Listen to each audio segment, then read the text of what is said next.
Welcome to the RE Podcast, the first dedicated RE podcast for students and teachers.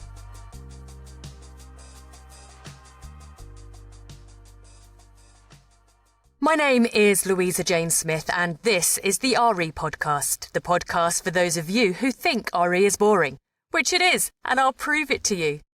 I'm absolutely delighted to have Zameer Hussain here with us today, a Shia Muslim who's going to enlighten us all about Shia Islam. Welcome, Zameer. Thank you for having me. It's a real honour. I'm really excited to talk to you. So why don't we start with, if you could just tell us a little bit about yourself? Sure. So yeah, I'm a British Shia Muslim. I'm also an RE teacher and a head of RE in London. And I love my subject, and I have been a Shia Muslim my whole life. And it's a real honour to be on the podcast and sharing some aspects about what I believe in. Well, let's just start with what Shia Islam actually is. Yeah, sure. So Shia Islam is the second main sect or group of Muslims. We make up about 15% of the Muslim population in the world. If we look at the UK, actually, we make up roughly 5% of the Muslim world in the UK. So although we are the minority, we are still the second majority, and there's quite a big number of us in the world. The most Shia Muslim, you'd find them in the region of the Middle East, so places like Iran, Iraq. There's lots in Afghanistan, Pakistan as well. But Shia Muslims are spread across the world. There are many in Europe and the West who have migrated here a long time ago. And Shia Muslims have a different take on things, although they do come under the Islamic family. And it all comes down to the idea of sources of authority. So whereas Sunni Muslims follow purely the word of God, the Quran, and Prophet Muhammad's actions and teachings, Shia Muslims also do the same, but they also have a third source of authority, which is the Prophet Muhammad's family. And I'm sure later on we'll touch upon the system that Shia Muslims have, or when it comes to belief in the family. Absolutely, and I certainly want to talk about those sources of authority and how they're distinct in Shia Islam. But could you tell us first of all a little bit about how Shia Islam is different from Sunni? Sure. So in terms of where it comes from, it all comes down to who was the successor after Prophet Muhammad. So for the Sunni Muslims, once Prophet Muhammad passed away, it became an election process where the Muslims would decide who the next leader would be. Shia Muslims differ here. They actually say no. Even though Prophet Muhammad passes away, it is his role to decide who the next leader is, not the Muslim community itself. So because of this change of source of authority, it does have some impact on the differences of belief and in practice. So for the most part, Shia Muslims, like all Muslims, believe in the oneness of God. They believe in all the prophets. They believe in the afterlife. They believe in all of God's attributes, the angels, the holy books, all that stuff is there. The key difference that we have is the belief in the Imamate, which we'll come to later. But in practice, there's a few things you may notice that Shia Muslims do differently. I think the key one you may notice is the aspect of salah, or of prayer. So Sunni Muslims have, like Shia Muslims, 5 prayers they do in a day, but the way they are performed are a bit different. So you will see, for example, most Sunni Muslims, when they stand to pray, they'll face Mecca, which is what Shia Muslims do as well, but they will put their hands by their waist. They'll close their hands by their waist. Whereas Shia Muslims, they will have their hands by their side. Now, both ways are different ways of praying, and both Sunni and Shia are trying to pray the way the Prophet Muhammad prayed. For most Sunni Muslims, they believe that Prophet Muhammad prayed with his hands closed, whereas most Shia Muslims believe that Prophet Muhammad prayed with his hands down. Another thing you may find in the aspect of prayer is what you bow or prostrate on. So an act of prayer is called sujood, which is where you prostrate, where you put your head on the floor towards God, and Shia Muslims do this on a piece of natural earth, whereas Sunni Muslims do it directly on the actual carpet prayer mat. And again, the reason why Shia Muslims prostrate on a piece of natural earth is simply because it's a reminder of where we come from. So the Christian tradition in some cases believe that Adam and humans were made from earth. Muslims also believe that Adam and humans were made from earth. So when I prostrate to God, it reminds me of where I came from, and it also reminds me of where I'm going to go to, i.e. when I get buried into the ground. So you'll find these differences. There's fasting as well. Again, Shia Muslims tend to fast the same hours as Sunni Muslims, but they may break their fast a bit later. Not to show they're stronger, it's just an interpretation of the Quran verse. We believe that when you break your fast, you have to wait till it's dark, as opposed to sunset on the dot. So these are a few differences that we have, but I would say there's many more similarities than differences. Absolutely. And just one thing about prayer. Am I right in thinking that you do your 5 prayers 3 times a day rather than separate into 5 times? Absolutely. So Shia Muslims do have 5 prayers, which is the morning prayer, the 2 afternoon prayers, and the 2 prayers at night. But the timings do differ. I mean, I really, really respect and admire my Sunni friends who are able to have 5 separate prayers at 5 separate times. It's a very hard thing to juggle with a working life or school life. Whereas the 3 prayer times for me actually is quite convenient and it makes it easy for me. So in terms of personally my daily routine, I'd wake up at sunrise and do my sunrise prayer as Sunni Muslims do as well. But my afternoon prayers, instead of me splitting them up at different times in the afternoon, I just pray them in my lunchtime. And likewise with the evening prayers, as opposed to me doing it twice in the evening, I will do it at one period of time in the evening. So this makes things easy for me. And there is evidence for this actually. We don't do it just because we're lazy. We actually do it because it's something that Prophet Muhammad himself allowed. There's a very famous instance where Prophet Muhammad, he combined the afternoon prayers, and the Muslims behind him who were praying behind him asked him, "You've never done this before, what is this?" And he goes, "I did this to make prayer not a burden on you." So Shia Muslims believe that God is just and God is fair. It's one of our 5 roots, Adalat is called. And for God to be just, it would be fair of him to make following his religion convenient for us and easy for us. Yes, it's hard sometimes, but for the most part, God should make it easy for us to follow. And truly, having 3 prayer times as opposed to 5 does make things easy for us. So it's an example of God's mercy that he's showing us, that we can pray this way. Fabulous. Thank you so much. And you've mentioned there that there are more similarities than differences between Sunni and Shia. But how would you describe the relationship between the 2 Muslim groups? It's a good question. It's changed over time. So Sunniism and Shiism, they kind of developed into crystallized sects, I think, after Prophet Muhammad passed away. Although I would say, actually, the word Shia was mentioned during Prophet Muhammad's life. So that's why, I think like my Sunni Muslim friends and like people who follow any worldview, we do believe we're the correct worldview in terms of when it comes to Islam. And likewise, my Christian friend may believe Christianity is the correct worldview, which is absolutely fine. But I think the relationship, sometimes politics gets in the way of friendly relationships. But on a more personal level, I think it's quite good. I would say, I've got Sunni in my family. My whole family is Shia, but some members of my family did marry into Sunni, and it's absolutely fine. I think the main point of contention when it comes to Sunni Shia is historical issues. It's actually quite fascinating. You will find a completely different narrative that Sunni Muslims have, that Shia Muslims have. So it's almost a case of which history is correct. And because we have disagreements on certain figures in history, that's where tension causes. So I'll give you a small example just to kind of make it clear. Sunni Muslims I mentioned earlier, they believe that after Prophet Muhammad passed away, that the early Muslims had the right to elect a leader, whereas Shia Muslims believe no, that Prophet Muhammad did pick a leader and it was his son-in-law Ali should have been the leader. So obviously Shia Muslims naturally believe that the entire Muslim community was wrong for not letting Ali be the leader. Now Sunni Muslims find that quite offensive in some cases, that you should not be criticizing the early Muslims, they are the best Muslims to ever exist. Whereas we are like, hold on a second, no, his right was taken away, so maybe that's not the case. Another example is Prophet Muhammad's wife. One of his wives was called Aisha, which I'm sure many listeners have heard of. Aisha was a very famous female Muslim figure, and she is seen as a very revered figure in Sunniism, whereas in Shiism, she's not that revered as in Sunniism. So many Sunni Muslims may find that a bit offensive in the case that you should revere the wife of the Prophet, not kind of criticize her, whereas we criticize her for certain actions she did in her lifetime. So I think this is the thing, but I would say in the bigger picture, especially in the UK, relationships are quite friendly, and a lot of my friends are Sunni, a lot of my friends are from other religious backgrounds as well, and it's all about respect in the end. Absolutely. You mentioned there Ali, who was the son-in-law of Muhammad and who is the rightful successor to lead Islam when Muhammad passed away. And that leads on to your belief in the Imamate. Could you just briefly explain the Shia belief in Imamate and who they are and the impact that they have on Islam? Absolutely. So as I mentioned earlier, and as you mentioned, the Imamate concept is what is very distinct when it comes to Shia Islam. So whereas Sunni and Shia share many beliefs, they may differ in interpretation of those beliefs, but this is the one that Sunni Muslims reject and Shia Muslims have a key part of their belief. So what is Imamate? So let's go back and set some context. Shia Muslims believe that only God, only Allah, has the right to pick a leader when it comes to religion. So even if that's a prophet or not a prophet, Shia Muslims believe that only Allah has the right to do so. Muslims also believe, as Sunni Muslims do, that every single prophet left behind a successor to carry on the message. Yes, they were mainly prophets who did that, but the issue of successorship was there.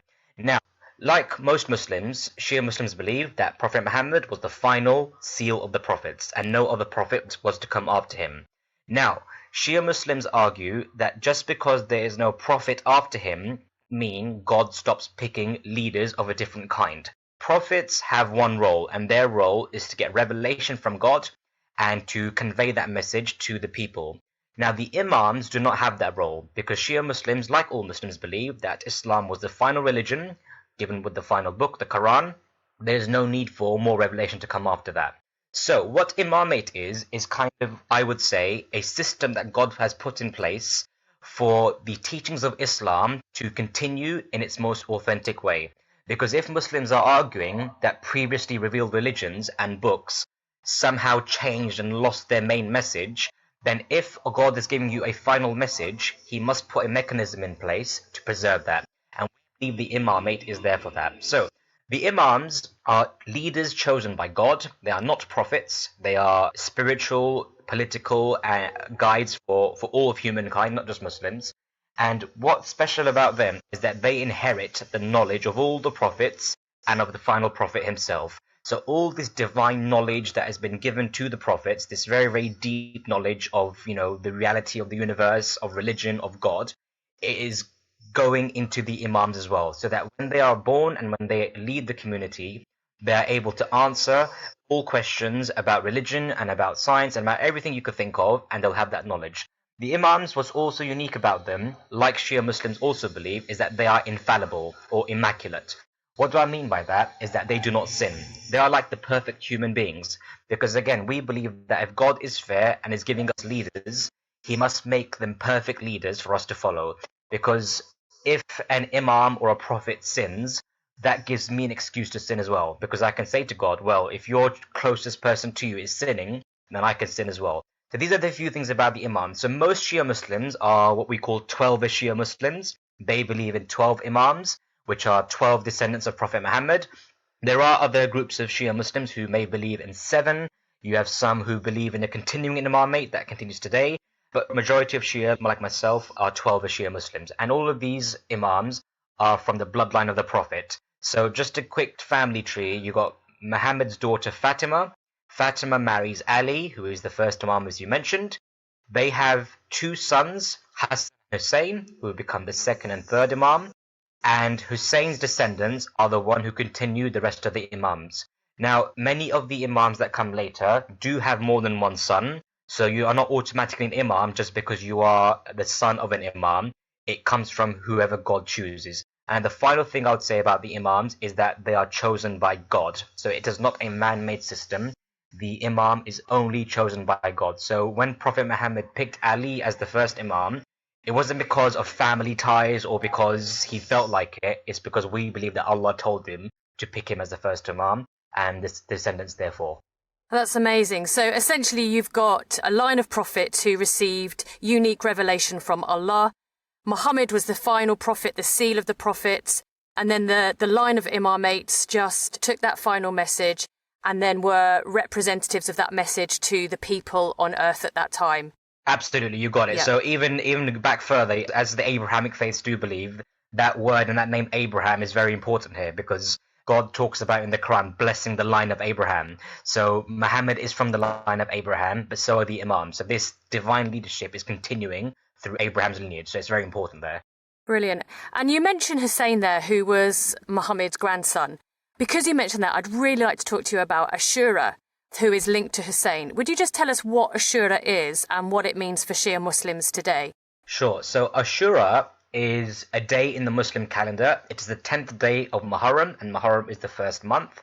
And a bit of context again is that in the 12 Imams, 11 of them were killed. And the final Imam, the 12th Imam, is the one that, as you guys may know, We are awaiting for his reappearance because God took him away from us, and he'll come at the end of the world with Jesus Christ to make the world a peaceful place. Now, Hussein was the third Shia Imam, and he is commemorated in a bit more of a special way. Why do I say that? Because on the day of Ashura, which is that historical day that took place, it is an event that took place called the Battle of Karbala. So this took place around 50 years after Prophet Muhammad passed away. There is a very famous hadith or saying of the Prophet, which all Muslims agree, where Prophet Muhammad says, Hussein is from me and I'm from Hussein. Whoever loves me must love Hussein.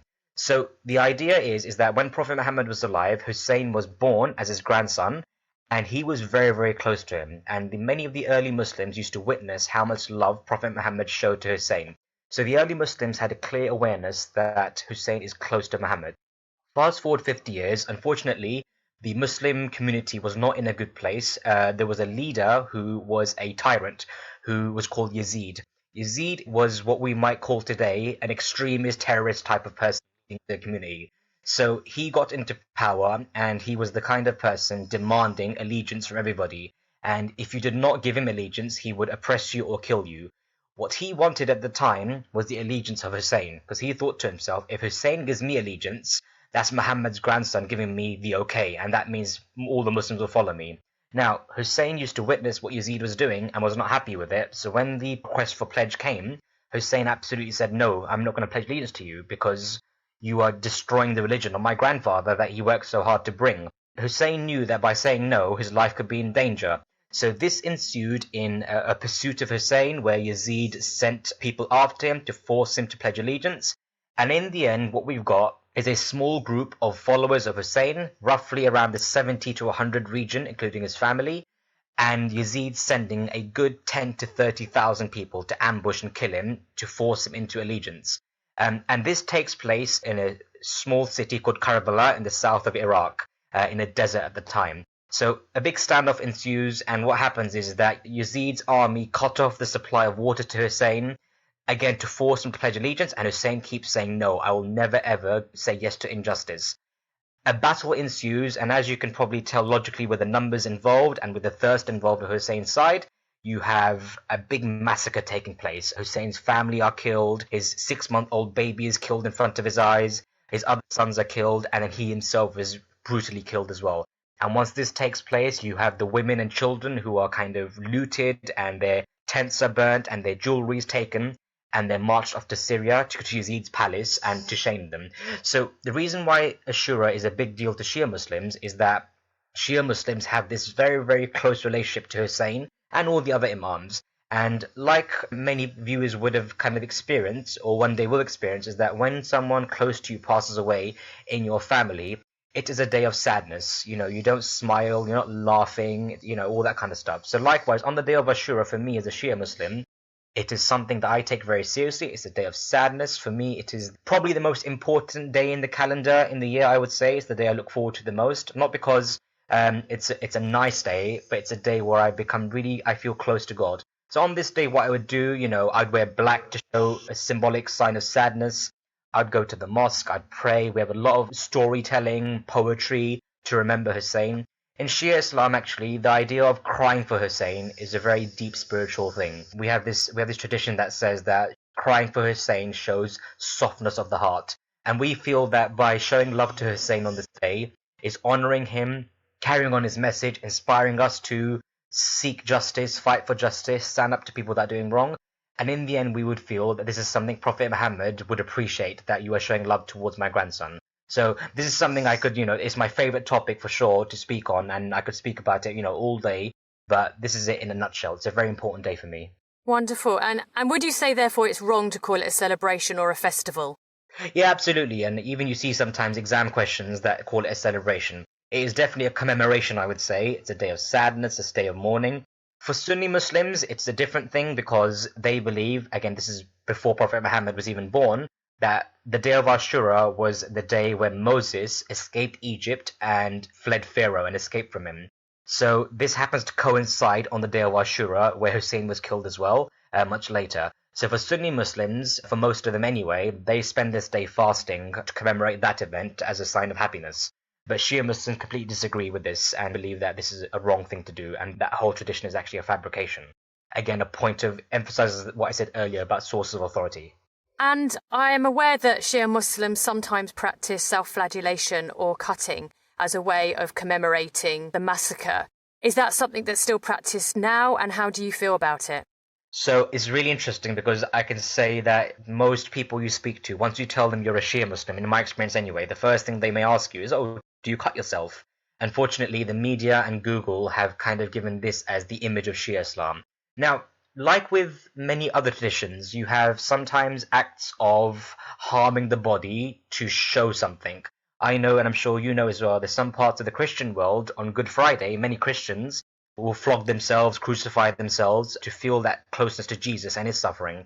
It takes place. Likewise, this act of self-flagellation or bloodletting in Shia Islam, firstly, is not a core teaching of Shia Islam. This practice actually came, I would say, about 200-300 years ago, probably from the region of Turkey in my research. So what some Shia Muslims do, and I use the word some very carefully here, and I highlight, bold, and underline that word, in some parts of the world, they would do acts of self-flagellation where they draw blood. Now, before I condemn them or support them, it's very important to know is that what they're trying to do is feel the suffering of Hussein and show a bit of closeness to him.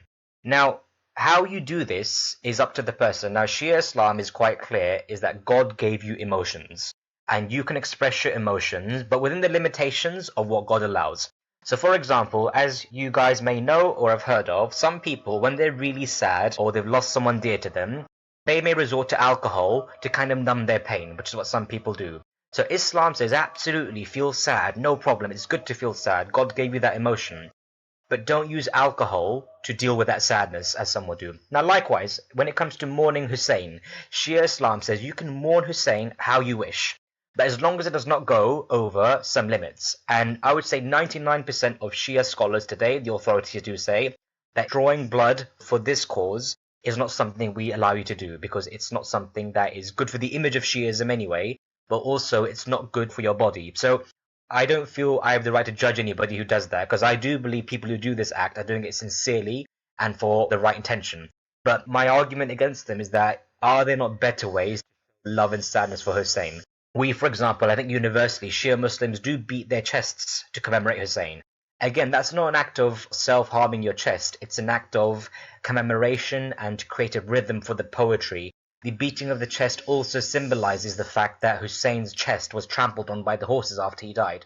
So there is the idea there. And I think moving forward, with my generation particularly, what we do in the UK is quite an amazing thing, which I really thought was innovative, is that we partnered with the NHS. On the day of Ashura, or during that time, a lot of Shia Muslims in the UK and across the world, we actually donate our blood to the NHS. And this is giving blood to the people who may need blood. So we think that if it comes to you drawing blood, why not draw blood in this way by donating blood to those who need it? And I think that's something that Hussein would be very happy with, because at the end of the day, he died for human values and he died to do good for other people. So good way to reform this act of self-flagellation by giving your blood to the NHS. I think that's absolutely fabulous and such a positive way to remember Hussein and remember that massacre, but actually to bring positivity out of it. So Absolutely. That's so great. I want to slightly change track at this point. One of our listeners, Ruth Marks, is very interested in the relationship between science and religion. And I wonder if you wouldn't mind just giving us a brief answer on the relationship between Islam and science. Sure. Well, I think this requires a podcast in itself. So let's break it down. So science comes from the word knowledge in Latin. So in Islam, what does Islam say about knowledge to begin with? So Islam says, very famous saying of Prophet Muhammad is to seek knowledge from the cradle to the grave. So the idea of seeking knowledge, enhancing knowledge, and enhancing your understanding of the world is something Muslims should be doing. Now, personally speaking, I'm not a scientist, and to be honest, I was never interested in science in school. It was not a subject that I found interesting. I just did it because I had to qualify for it. But from teaching RE, obviously, and living in the world we live in now, it's very important to have scientific knowledge because it does govern the way we do things. So what does Islam say about science? Islam has absolutely no issue with science whatsoever. Now, when it comes to sources of authority, yes, we do have the Quran as our main source, Prophet Muhammad's teachings and other things as our source of authority. Science is not the main source of authority. Personally speaking, whenever I read about a scientific idea, it has never ever challenged my idea of God or religion. Actually, it enhances it a bit further. And I think science sometimes just show the beauty of God. And that's what Islam actually says. Science is there to show the beauty of God. Yes, there are things like evolution where Islam may have a different take on it because evolution does really challenge the Quran in creation and that kind of thing. So there is that, but I don't think it's something that affects Muslims too much.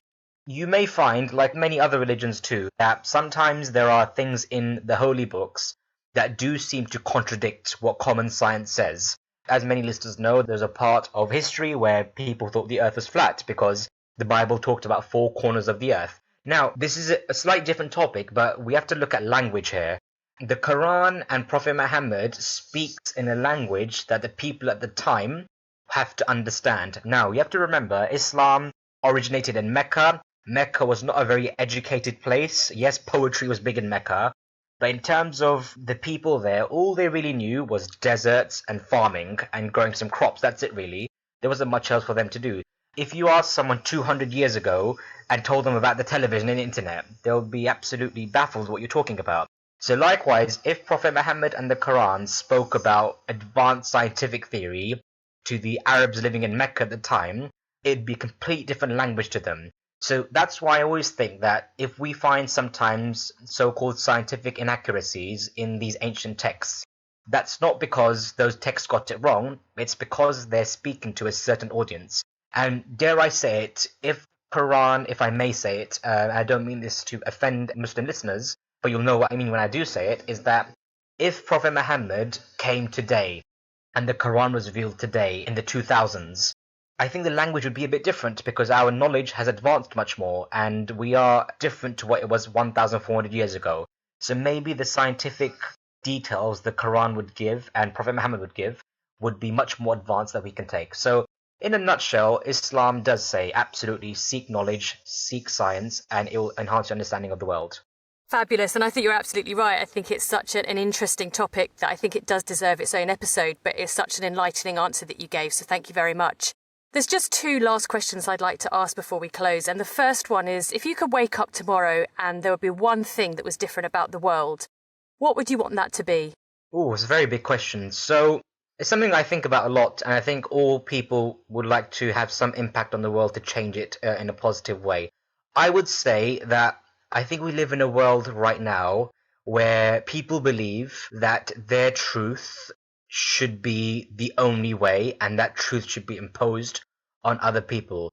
And I would like to see a world where we live in what I call a plurality of opinion, where we actually accept different takes on things and different worldviews. I don't see any harm or any problem with several different ways people see the world living in harmony together. I think actually it's quite beautiful. I call it unity in diversity, which is a wonderful way to put it, because what it is that I said earlier that I believe Shia Islam is the true path, and I do believe that, but I also believe that I could be wrong, and I have to have the humbleness and the humility to have that belief that I could be wrong.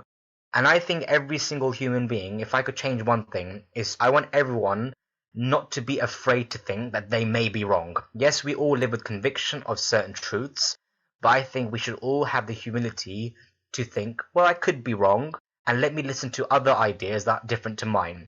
That's a world I want to live in, where we have this plurality of opinion and respect of other people's opinions.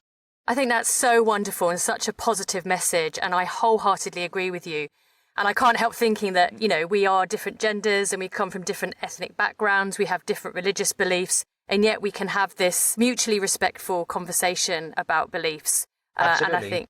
And I think I totally agree with you. Thank you. And then I think this podcast and the other episodes are a nice model of what the world should be like. Different people coming on, speaking to you, and we are just having a conversation about great things. Absolutely. Absolutely. And I'm really very honoured to be part of it. Just finally then, if you could leave our listeners just with one thought, what would that be? Oh, one thought or one piece of advice even. I think knowledge is so important. Knowledge is so powerful. There's no such thing as a useless piece of knowledge. I believe every bit of knowledge does give you something more. There's a saying by Ali, actually, who is the first Shia Imam. He says difference between wealth and knowledge is that wealth, the more you spend it, the more it decreases, whereas knowledge, the more you spend it, the more it increases. So I think seeking knowledge is very important. So my main message is to seek knowledge, and obviously I'm going to be a bit biased, as you will as well here. RE is that subject that helps us seek this deep knowledge of the world, of other people, and I just find it fascinating. I find the subject fascinating. I find RE fascinating. I love teaching it. I love learning about it. And I just really like the idea of learning about other people because it helps me understand why they do certain things. So if we have this thirst for knowledge, I think we can then create that world which I mentioned earlier, where we learn about other people and respect each other. What a wonderful way to end, and such a positive message, and a very wise one. Zameer, thank you so much for being part of the RE podcast. Absolute pleasure. Thank you. My name is Louisa Jane Smith, and this has been the RE podcast. The podcast for those of you who think RE is boring, which it is. I just proved it to you. But thank you so much for listening to me bore the life out of you.